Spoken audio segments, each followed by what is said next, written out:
Queridos, a lição de quarta-feira vai falar sobre o ano do jubileu. Talvez a lição mais importante dessa semana. O conteúdo é riquíssimo. Mas antes de nós entrarmos nesse assunto propriamente dito, eu quero fazer aqui uma propaganda. A lição 10, que vai começar no próximo sábado, estarei fazendo uma parceria com o canal Lição e Salvação, do meu querido amigo Josué. Eu já participei uma vez e agora, pela segunda vez, estaremos juntos no canal Lição e Salvação. Então, eu vou compartilhar o link deste canal nesta semana exclusiva desta parceria, tá bom? A gente vai se falando mais durante a semana. Para começar o estudo de hoje, eu vou ler 2 versículos que estão em Levítico 25.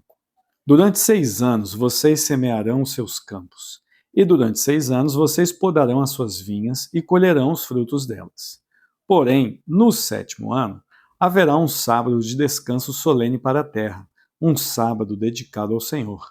Não semeiem os seus campos, nem façam a poda de suas vinhas. Em um ciclo de 7 anos, o povo poderia trabalhar com a terra durante 6 anos, e no 7º ano seria um ano sabático. Eles não iriam colher aquilo que nasceria naturalmente na terra. Esse período sabático de 7 anos vai fazer um ciclo de 7 vezes 7. Ou seja, quando der 49 anos, depois de todos esses ciclos, vai finalmente chegar o ano sabático, que é o 50º ano. Esse é o ano do jubileu. O que acontece no 50º ano, o famoso ano do jubileu? Bem, primeiro, quando você vai ler a Bíblia, você vai perceber que no 50º ano, a trombeta, o jubileu, né, vem de uma palavra hebraica, yobel, que tem a ver com chifre de carneiro, que era utilizado para tocar no dia da expiação. E o 50º ano, o ano do jubileu, é tocado então no dia da expiação. O dia da expiação é um dia de libertação, de perdão dos pecados. Por isso, na lição desta semana, que relaciona a conquista de Canaã com conceitos teológicos interessantes, eu diria que o conceito de quarta-feira seria a liberdade. Por quê? Porque no ano do jubileu, os escravos, se houvessem escravos israelitas, eles seriam libertos. Se houvessem dívidas, as dívidas seriam perdoadas. E se houvessem propriedades que foram vendidas, casas, terras, em virtude de apertos financeiros ou decisões erradas, precipitadas, elas voltariam aos seus donos originais. Como é que isso funciona? Eu vou mostrar aqui para vocês uma imagem. Eu printei a página da lição de hoje, né? Você está vendo aí? Essa é a página da lição. Aí eu vou dar um zoom aí e você vai ver que como é que funciona esse ano do jubileu, né? Então, eu peguei um parágrafo aqui e eu vou começar dando uma lida. A forma como a Terra foi distribuída nos ajuda a entender melhor a intenção no coração de Deus.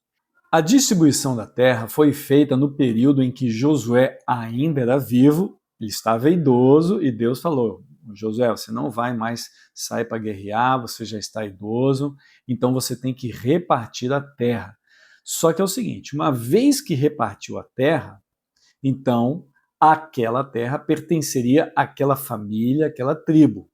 Eu vou colocar para vocês aqui 2 imagens para você poder entender melhor essa divisão. Então, você está vendo aí, ó, as tribos, né, de Simeão, Naftali, Gade, Manassés, né, que pega os 2 lados, né, do Jordão, Judá, Benjamim, Jerusalém está lá com Benjamim, hein?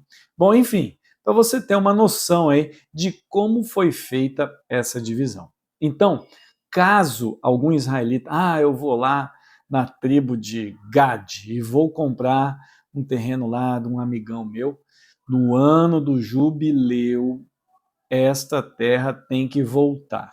Ou seja, não seria bem uma compra, né? Seria um tipo de arrendamento. Contudo, existe um princípio, que é o princípio de que essa terra pertence a Deus, né? Vamos continuar a leitura aqui do texto, que daqui a pouquinho Ellen White vai nos ajudar a entender algumas coisinhas aqui.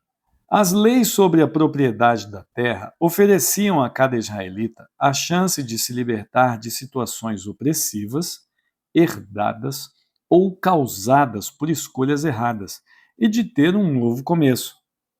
Ou seja, o ano do jubileu ajudaria famílias a poderem, vamos dizer assim, reequilibrar sua vida e com uma estrutura mínima de dignidade poderem dar sequência à educação de seus filhos e ao crescimento e ao desenvolvimento da próxima geração. O autor ele fez mais uma observação que eu gostaria de fazer antes de mostrar Ellen White aqui para vocês. Vamos dar uma lida aqui. Ó. No fundo, essas leis transmitiam uma das verdades mais importantes sobre o propósito do Evangelho: eliminar as divisões entre ricos e pobres, empregadores e empregados, privilegiados e desfavorecidos, reconhecendo que todos precisamos da graça de Deus. Amigos, a gente precisa pontuar algumas coisas aqui. Primeiro, ser rico não é errado. Pelo contrário, muita gente, talvez você faça parte de uma família que a sua mãe, seu pai, seus avós saíram do nada e hoje você tem alguma coisinha. Você não é o cara mais rico do mundo, mas você não estava como seus pais, né, seus avós estavam. Ou seja, nós precisamos morar em um país, em uma terra onde nós podemos ter a oportunidade mínima de ter justiça. O que é ter justiça? Ora, mesmo que eu não tenha diploma, mesmo que eu não tenha viagens, 2 ou 3 idiomas, não consiga entender toda a ciência da matemática, toda a ciência da física, eu tenho o direito de trabalhar e conquistar o meu espaço. Sabe, existem algumas coisas que a gente precisa se lembrar aqui no Brasil para a gente poder equilibrar esse argumento que eu estou falando aqui. Presta atenção. Lá no Ceará, recentemente, está tendo uma briga de facções, né, que usam drogas, que vendem drogas ali, e para evitar uma chacina, os traficantes estão expulsando os moradores de uma cidade chamada Uiraponga. Nesta cidade, que é mais ou menos 2.000 pessoas, eles simplesmente foram embora, tiveram que ir embora, uma cidade fantasma. O pessoal está fazendo campanha agora para pegar os cachorrinhos, os gatinhos, alguns porcos e galinhas que ainda estão circulando por ali, porque os seres humanos foram todos embora. E você deve estar pensando, tá, e o que isso tem a ver com a lição? Veja, uma cidade de 2.000 pessoas, você nunca ouviu falar dela, não é uma cidade polo, capital, mas pessoas ali trabalharam, pessoas ali suaram a camiseta, economizaram e compraram uma casa, construíram uma casa, tentando fazer um futuro melhor para os seus filhos, para a próxima geração. E o que acontece? Traficantes vêm, expulsam eles. Na nossa cabeça brasileira, nós falamos, não tem Estado, cadê o Estado? Cuidado ao falar do Estado, porque nós, como brasileiros, estamos vivendo uma dicotomia. O estado que a gente busca a salvação é o estado onde nós temos o iPhone mais caro do mundo. A gente só pede para a Turquia. O imposto é tão alto que os empresários não conseguem baixar o preço. E aí as pessoas dizem assim, mas eu sou um empregado, o empresário tem que se lascar mesmo. Amigo, deixa eu falar uma coisa para você. Quando você ganha um salário, o empresário ele tem que pagar 2 ou 3 mil reais a mais. Desconto no empresário e aquilo que você ganha, eles ainda também descontam, ou seja, são 2 vezes descontado, são impostos duplicados. E você fica pensando, por que você está falando isso? Será que a nossa esperança está no Estado? Não, meus queridos, a nossa esperança está em Deus. O ano do jubileu é uma trava. O ano do jubileu é um tipo de instrumento burocrático, onde Deus pode dar aquela stop, assim, aquela parada, aquele break, e ele vai mostrar para as pessoas como a sua justiça funciona. Vamos pegar uma citação de Ellen White para você entender como é que isso funciona. O Senhor queria pôr obstáculo ao amor desordenado à propriedade e ao poderio. Grandes males resultariam da acumulação contínua da riqueza por uma classe e da pobreza e degradação por outra. Sem alguma restrição, o poderio dos ricos se tornaria um monopólio e os pobres, se bem que sob todos os aspectos perfeitamente tão dignos à vista de Deus, seriam considerados e tratados como inferiores aos seus irmãos mais prósperos. A consciência desta opressão despertaria as paixões das classes mais pobres. Haveria um sentimento de aflição e desespero que teria como tendência desmoralizar a sociedade e abrir as portas aos crimes de toda espécie. Os estatutos que Deus estabelecera destinavam-se a promover a igualdade social.